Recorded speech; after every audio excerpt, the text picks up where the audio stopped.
चले, vibrant Gujarat conference में lieutenant governor Manoj Sinha की दावत उन लोगों के लिए जो जम्मू कश्मीर के अंदर सरमायाकारी करना चाहते हैं। उन्होंने कहा कि जम्मू कश्मीर के अंदर आप सरमायाकारी करेंगे तो मुनाफा भी कमाएंगे। बहरहाल बात सुप्रीम कोर्ट ऑफ इंडिया की करते हैं, क्योंकि सुप्रीम कोर्ट ऑफ इंडिया के अंदर आज एक दरख्वास्त ज़ेर गौर थी।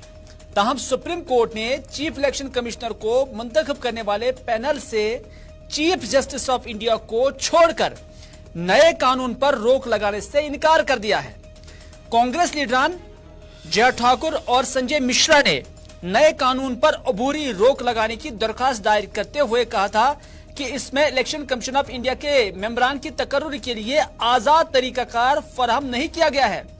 इस पर जस्टिस संजीव खन्ना की सदारत वाली दो जजों की बेंच ने कांग्रेस लीडर जय ठाकुर और संजय नारायण राव मिश्रम की अर्जी पर नोटिस जारी किया। उन्होंने कहा कि हम इस तरह के कानून को स्टे नहीं कर सकते हैं। ये जस्टिस ने कहा कि हम इस तरह के कानून को इस तरह स्टे नहीं दे सकते हैं। जस्टिस खन्ना ने यह रिमार्क्स उस वक्त दिए जब सीनियर एडवोकेट विकास सिंह दरख्वास्त गुजारों की तरफ से पेश हुए और वह इस कानून पर रोक लगाने के लिए दबाव डाल रहे थे। एडवोकेट विकास सिंह ने जस्टिस दीपांकर दत्ता पर मुश्तमिल बेंच को बताया कि नया कानून इख्तियारात की इलाहिदी के तस्वुर के खिलाफ है। उन्होंने बेंच को 2 मार्च साल 2023 के आईनी बेंच के फैसले का भी हवाला दिया, जिसमें हिदायत की गई थी कि सीईसी यानी चीफ इलेक्शन कमिश्नर और ईसी की तकर्रुरी एक कमेटी के मशवरे पर की जाएगी, जिसमें वजीर आजम, लोकसभा में अपोजिशन लीडर और चीफ जस्टिस ऑफ इंडिया शामिल है।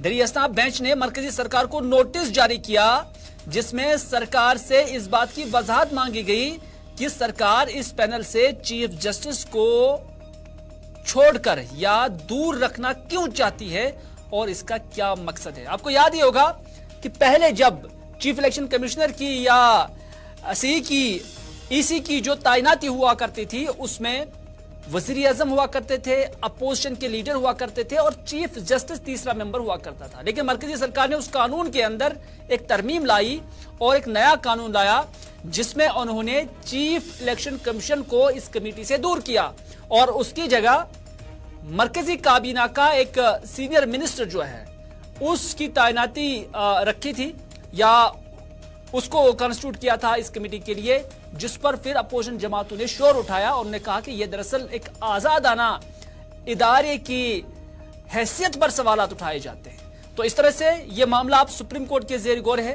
ताहम अपोजिशन जमातों ने इस पर ऑनरेबल सुप्रीम कोर्ट से स्टे मांगा था कि यह कानून नाफिज नहीं होना चाहिए, लागू नहीं होना चाहिए। हम सुप्रीम कोर्ट ने इस पर कोई स्टे नहीं दिया, अलबत्ता उन्होंने सुप्रीम कोर्ट को जरूर एक नोटिस जारी किया, जिसमें सुप्रीम कोर्ट से कहा गया कि आप वजह बताएं कि जरूरत क्या है कि चीफ जस्टिस ऑफ इंडिया को इस कमेटी से दूर रखा जाए।